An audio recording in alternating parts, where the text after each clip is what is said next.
Hi everybody, welcome back to my channel. Today we are talking about 10 things I wish I knew before becoming a nail tech slash hairstylist. I am a licensed cosmetologist.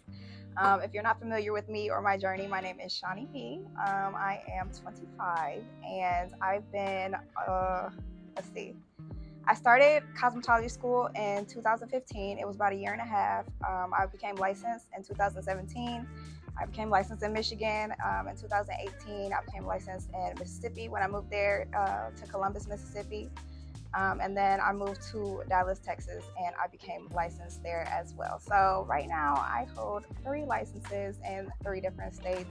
And I've literally worked everywhere from like chain hair salons to a few Black-owned hair salons to nail salons. I worked from home. I had a suite. Like I've worked any and everywhere in every type of situation. So everything I'm saying today is coming from experience. But without further ado, let's just jump straight into the video.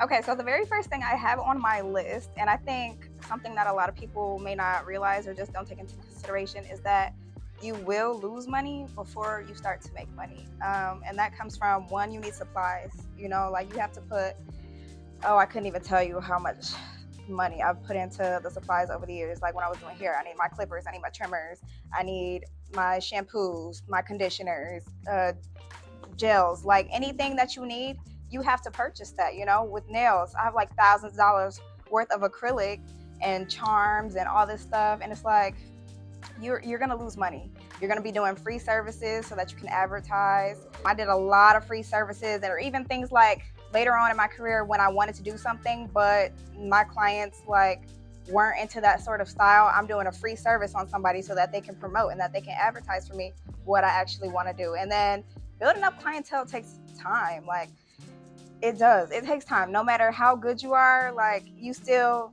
it takes time. You have to build up a profile. You have to build up a portfolio of all your work so that people can see what you're actually capable of. So yeah, I think a lot of people don't realize that you're gonna lose money before you even start to see a profit. And it's scary at first, but once you get to that point where you're good and you're solid in what you're doing, you'll be fine. And I think a lot of people also, they'll say, oh, I wanna do nails, or oh, I wanna do hair, and like they start to do it, but once they see they're not making as much money as they thought they would, they quit.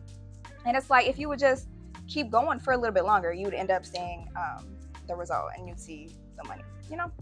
Okay, so the second thing I wanted to talk about is that there will be slow times in the salon. It doesn't matter how good you are. Don't get discouraged because it's slow right now, especially right after holidays and like in the summer. You know your busy months. So to prepare for the slow months, just stack up a little bit extra like during your busy time. You know what I mean? So like if you know that Christmas is next week, you're working all that week before Christmas and probably like the whole beginning of December. The day after Christmas, the next few days, it's not gonna be that busy. You might get that little rush like right before New Year's or something, but for the most part, like right after holidays, it's going to be slow. You know what I mean? So there will be slow times in the salon. You just have to kind of figure out how to make it work for you. Like I said, stack up during your busy times, and then during your slow times, you'll be okay.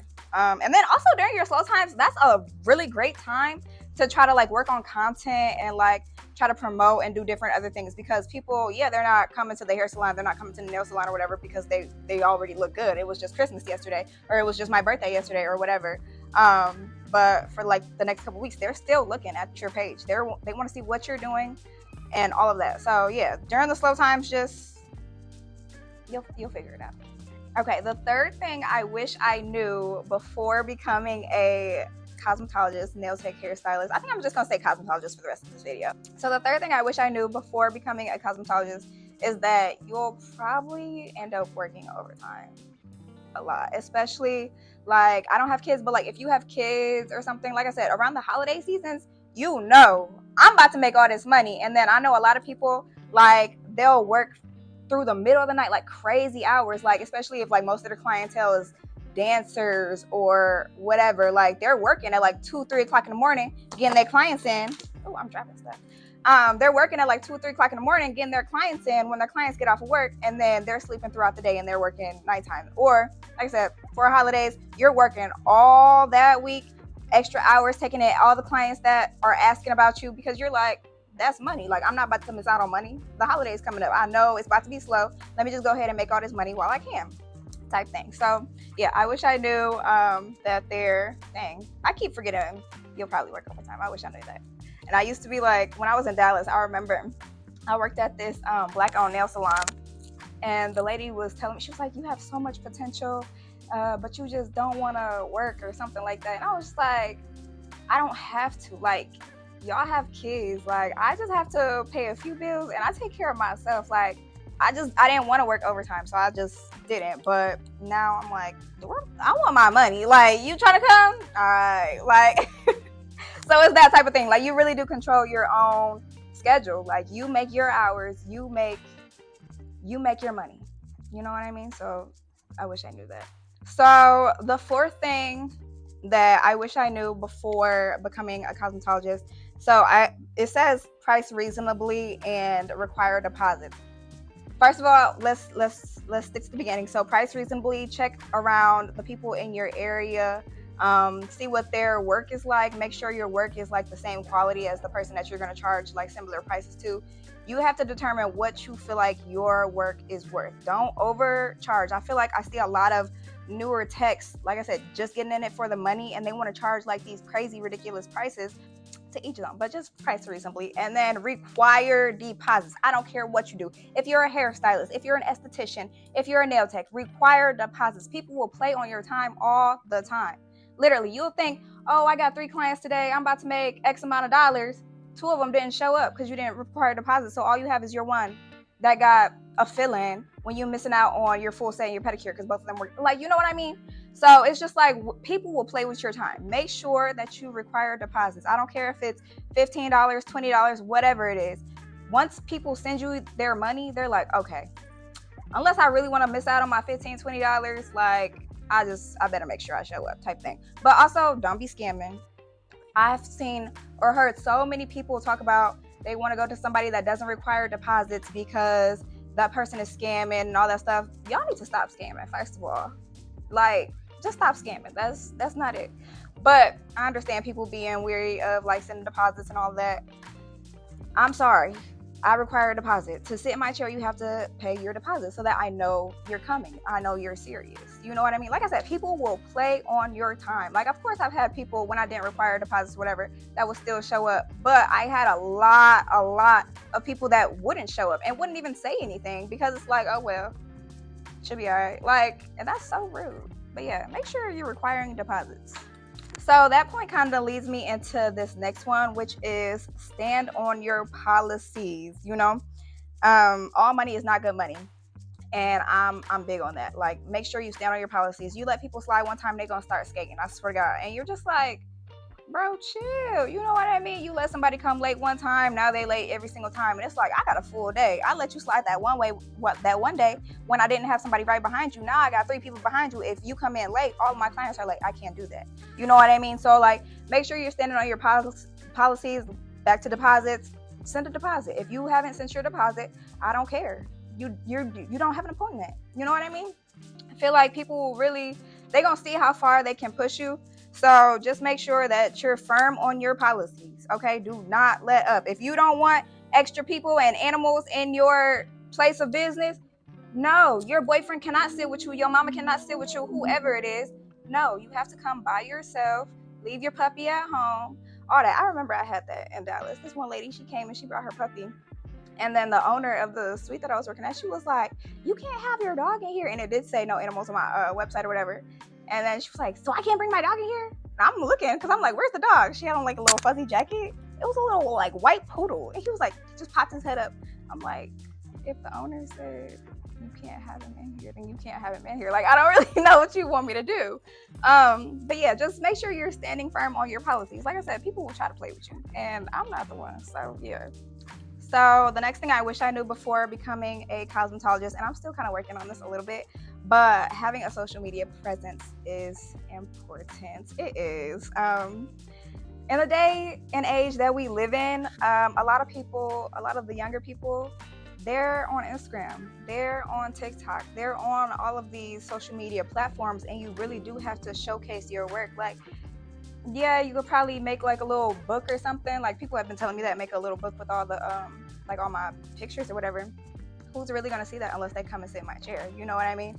So just make sure you're taking pictures of all your work, even if it's something that you're not necessarily proud of. In the beginning, I would say showcase all of your work.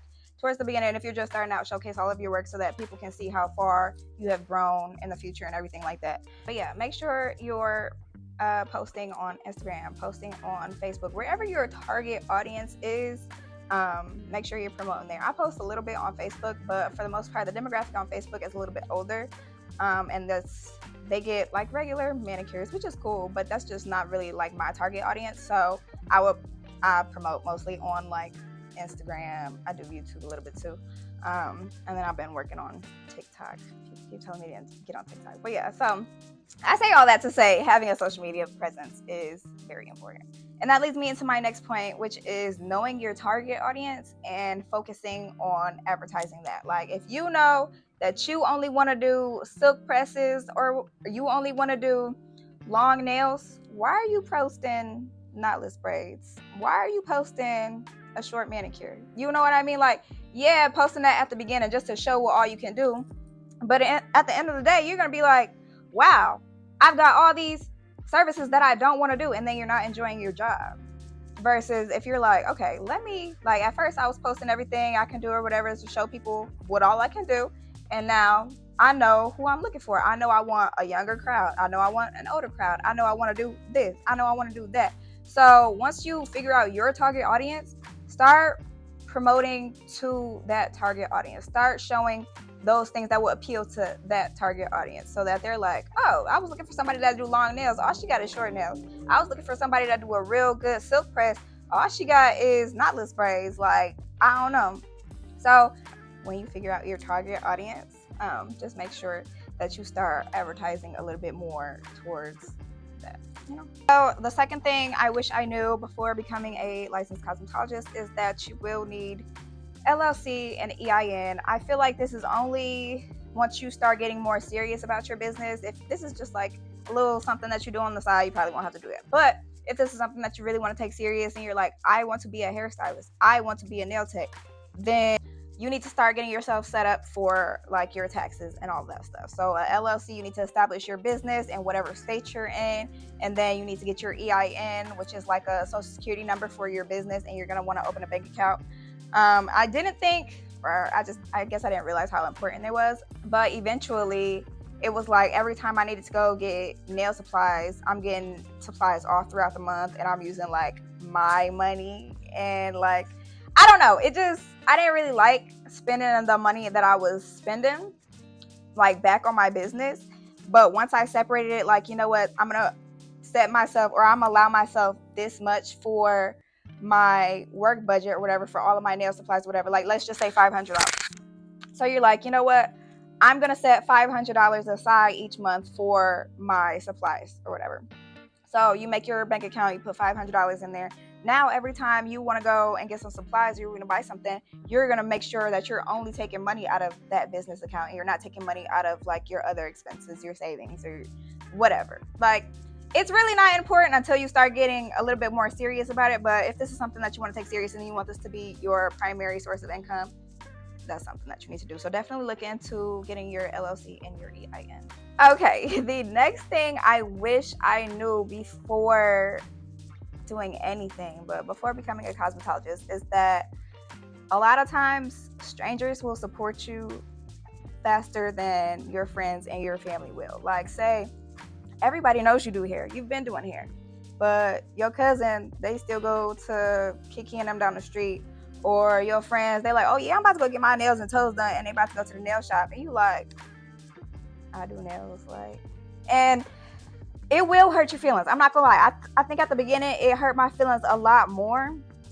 But it's like the people that come to you, they really rock with you. Like the people that are gonna come to you and spend their money with you, those are the people that you need to be focused on, not the people that just aren't really recognizing who you are and don't really recognize the talent that you hold. Oh my goodness, my brain be moving faster than my mouth. But yeah, I think that it discourages a lot of people, because you're like, wow, none of my friends come to me. None of my family comes to me. And I've been doing this. Like, I work so hard.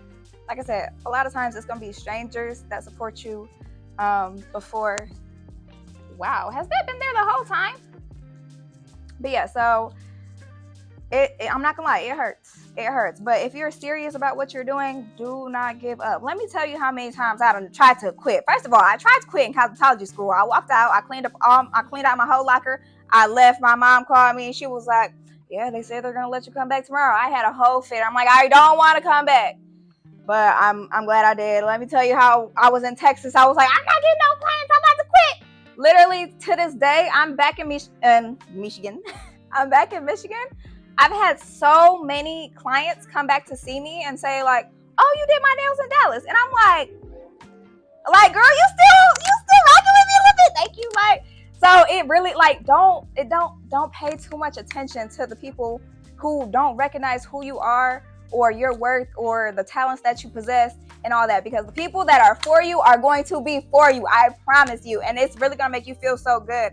And then like when you start being proud of yourself, I swear to God, as soon as I started to say I was so proud of myself and I was seeing my growth and just like being in that feeling of just like being so grateful and just like happy, then everybody else started to be like, wow, you know, I am proud of you. And it's like, thanks, auntie. Why didn't you say this 15 years ago? You know what I mean? Like, it's just, it's that. But yeah, like I said, the people that are for you are going to be for you. So don't get discouraged about your friends or your family not coming or whoever.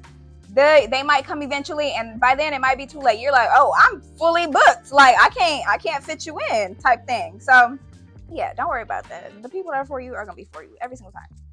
So then the last thing I want to talk about, and I'm kind of looking at my notes for this, salon settings and figuring out what's best for you. So commission, booth rent, home-based, or a suite. Like I said, I've literally worked any and everywhere. Let's see, commission.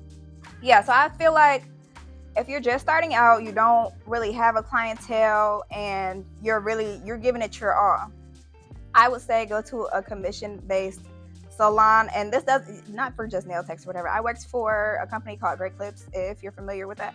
I worked for Great Clips for like 5 years because I know how to cut hair, but like, who's really coming to me for a haircut, you know? So go to Great Clips, and they had their own clientele, and I'm just working at a nail salon. I didn't have a lot of clientele, so I'm like, you know what, let me go work at this nail salon. Let me get my face out there, get people used to my work and all of that stuff. And then eventually, once you build up a reputation for yourself, and once you build up like a nice little solid clientele, you could leave and a lot of your clients will follow you. Not all of them.